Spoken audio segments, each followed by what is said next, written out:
From whence come wars and fightings among you? Come they not hence, even of your lusts that war in your members? James 4:1.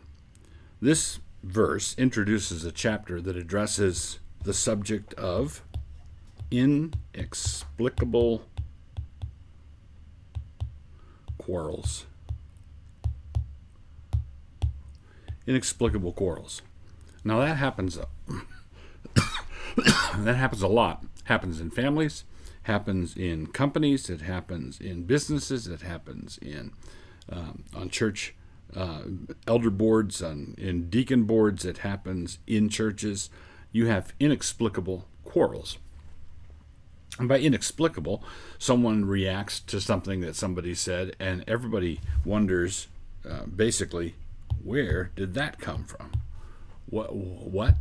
What's happening?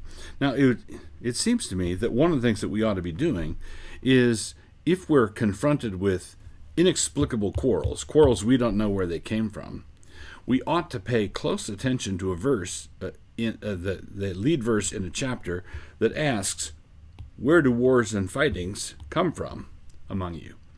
And he he goes on to answer that question at length in the chapter to follow. And it boils down to, we want things. We want things.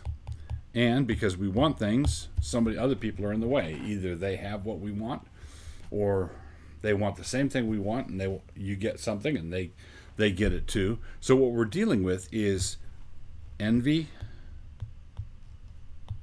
rivalry, striving, comparisons.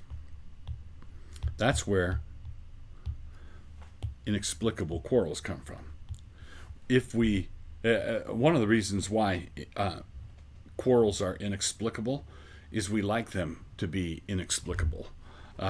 Because if they were explicable quarrels, if we understood the way the quarrel developed, or what the internal strivings and lusts and desires that we had that were producing this, it might bring us to the point of repentance, our own repentance. In other words, you might be trying to figure out the quarrel because you're looking at the quarrel upside down, or you're not paying attention to what James chapter 4 says is the reason for this eruption in your midst.